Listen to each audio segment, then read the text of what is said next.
Lit only by the cold glow of his phone, he sat alone in the White House in the dead of night. Outside, Washington slept, but Donald Trump was awake, hunched forward, eyes locked on the screen in front of him, rage scrolling and posting. He was unraveling in real time, spiraling deeper with every swipe of his thumb, and by morning, he had posted close to 50 times on Truth Social. The messages were impulsive, disordered, and increasingly detached from reality. They ranged from wild conspiracy theories and fabricated election lies to outright threats and authoritarian propaganda. It was unbelievable, and it was unimaginable coming from someone who holds the highest office in the country and wields this much power over the United States and the world. But none of that matters to Trump. He isn't thinking about the country or the world at all, only about himself, his enemies, and the lie that he cannot let go of.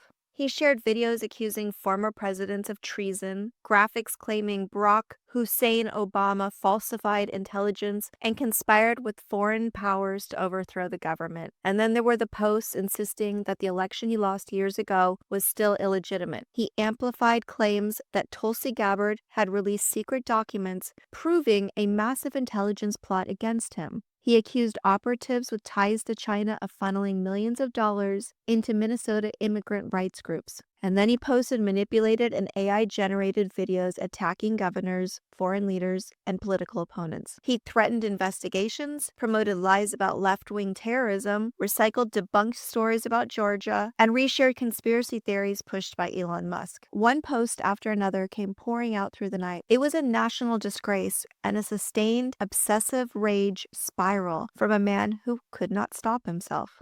This is the moment in history when things usually start to slide fast. When authoritarian leaders begin to lose control, they do not step back. They escalate, and they do not accept limits or pause to reassess their behavior. They try to crush reality with noise. After Germany began losing the war, Hitler withdrew from the public and became increasingly isolated, issuing frantic late-night orders and obsessed with betrayal, convinced that enemies inside his own government were sabotaging him. His propaganda did not calm down as the situation worsened. It exploded. Every loss was answered with louder lies and harsher threats. And then in Italy, as Mussolini's support collapsed in 1943, his speeches grew more unhinged and detached. He insisted victory was near while the country was already turning against him. In Romania, Nicolae Ceaușescu stood before cameras in 1989, angrily shouting talking points to a population that no longer believed him, days before the regime fell and he was executed. These were not strong leaders in control. They were men losing their grip, clinging to power through intimidation and repetition.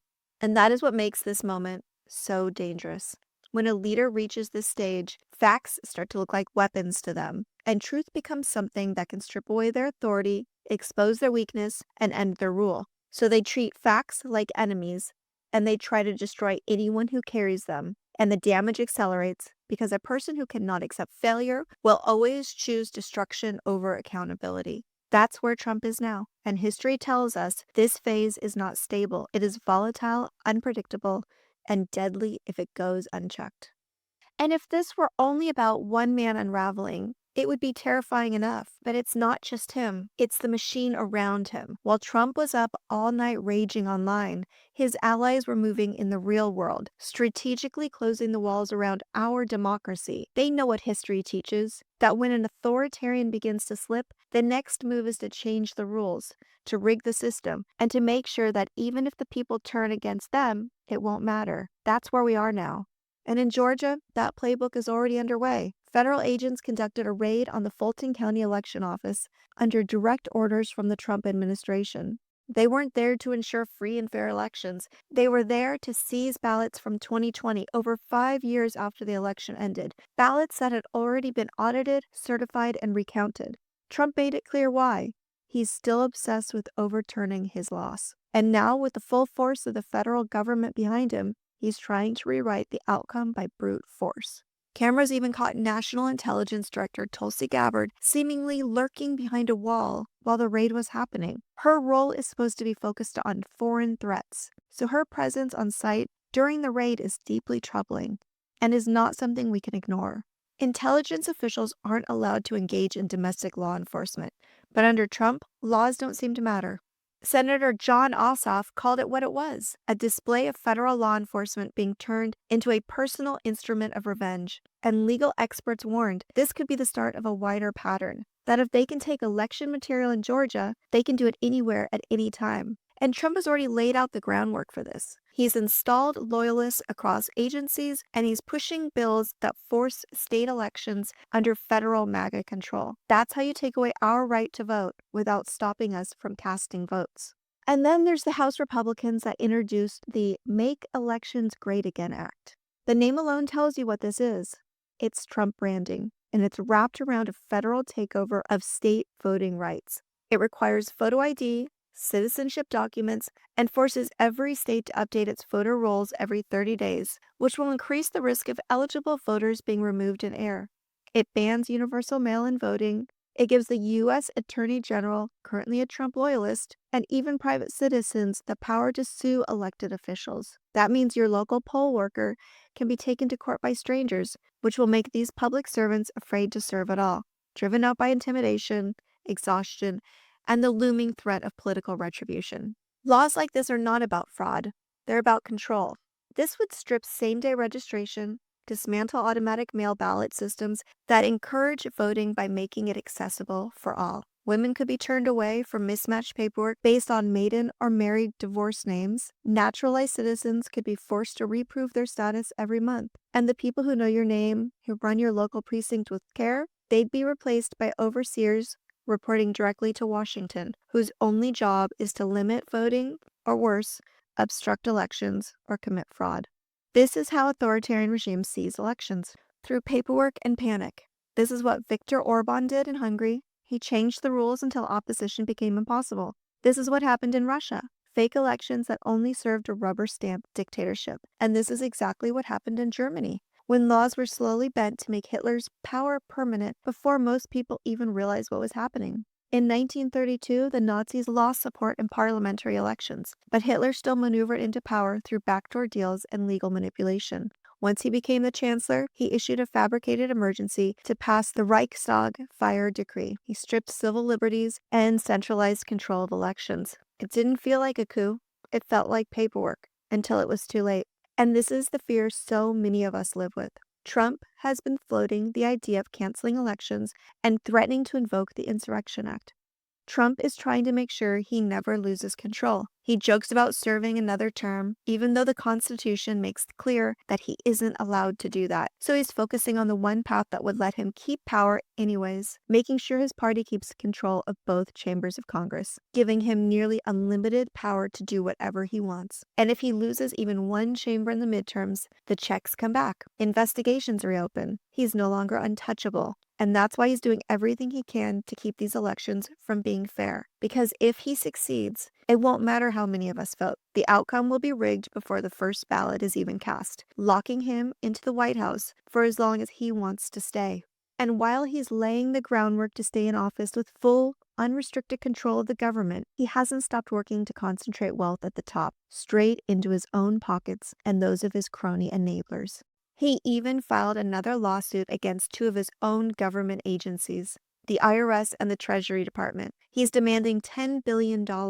He's suing over the leaked release of his tax returns, which humiliated him when it showed he paid just $750 in federal taxes in both 2016 and 2017. That leak happened years ago, but that's not what this really is about. Trump continues to use the Justice Department, the courts, and taxpayer dollars to chase revenge and drain the same funds that we pay into for public good. He wants us to foot the bill for his personal war on truth, and we already know how this story ends. The loyalists he's installed inside government will likely settle, and public money will flow directly into Trump's pockets. This isn't just a grift. It's authoritarian wealth extraction, and it leaves us all vulnerable because the public funds we rely on for school, healthcare, and safety nets will be gutted to make him richer. Desperate people are easier to control, and he knows that. That's the point. He wants us hungry, exhausted, and too afraid to fight back. We'll be forced to live inside his authoritarian dream just to survive. And this is what these types of regimes do. Putin used Russian courts to transfer state wealth to his allies. Orban funneled Hungary's public assets into foundations controlled by his party. Marcos in Philippines turned lawsuits into cash money for his friends and family. Trump is doing the same thing, only here he's dressed it up as language of legal process and personal injury to hide the looting. And I've thought a lot about how it feels like nothing we're doing is making a difference. But then I remembered that progress is slow. One day, we will look back and see the greater strides we made, ones that weren't visible in the moment. This is a collective movement we're building. We're not just working to remove a corrupt leader. We're building something lasting, something that finally lives up to the promises of this country, not just for a chosen few, but for everyone. The pendulum always swings. That's nearly guaranteed. Our job is to make this the biggest swing this country has ever seen. And that means keeping the pressure on ourselves, on each other, and on the ones in power. We are the ones who keep this country going. And we are done living under this fascist regime. We have to turn our helplessness, our anger, our exhaustion into fuel. 9 months will be here before we know it. And we cannot afford to slow down. I've mapped out my own path to the resistance. I'm reaffirming my commitment to you. I'll be here every single day, making sure we know the truth of what's happening. We are not letting Trump's paid agitators overtake the media with their fake narratives and propaganda anymore. I'm going to attend as many protests and rallies as I can, while still collecting the most important stories of the day to share. I know we have to be careful with our energy. And if you need rest, take it. But please, jump back in as soon as you can. We cannot stop, not even for a moment, until we pry Trump's clenched fist off Congress and take back our future. This is not about doing everything. It's about doing something, because even the smallest refusal to comply with their agenda can ripple outward. And that's where our power lies. Pick where you can make the biggest impact and go all in. We're going to need more public monitors for ICE raids. We need protests to remind people that none of this is normal and that speaking out is still the right thing to do. Keep contacting your representatives. Demand action from Democrats and a stop to this regime from Republicans. If you can, donate to candidates running in the midterms. Ask how else you can support them. Start planning for late summer canvassing, postcard writing, and phone banking. And when I say this is all hands on deck, I mean it. This is a life or death moment for our country. Support independent media.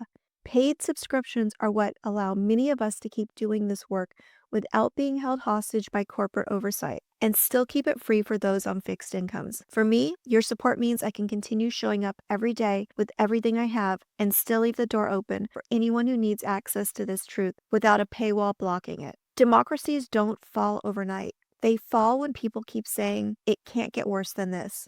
They fall when people convince themselves that history doesn't apply here.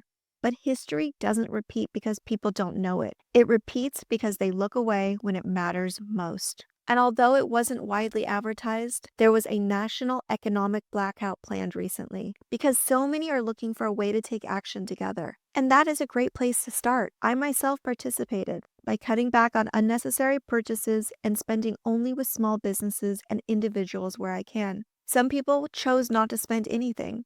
Every version of this matters. Even a small dip in consumer activity sends a message. We, the people, are paying attention, and we are done being silent. More and more of us are stepping into our power, finding ways to resist, to disrupt, and to make ourselves impossible to ignore. These moments may feel small, but together they build something much bigger. They are how pressure grows and how change begins. And that's why I still have hope for America, and you should too. And if you've made it this far, we're probably on the same page, definitely on the same side of history. I'm working hard to spread this message and reach as many people as possible. So if you can, please take a moment, make sure you're subscribed to my channel, like this video, share it, leave a comment, anything that can signal to the algorithm to keep showing it to more people. And if you'd like to read my daily posts, you can find me on Substack by searching Heather Delaney Reese. I've also included a link for you below. And remember, no matter how dark the days get, and they just keep getting darker, I will be here every single day, and we will always keep hope for America together. I'll see you tomorrow.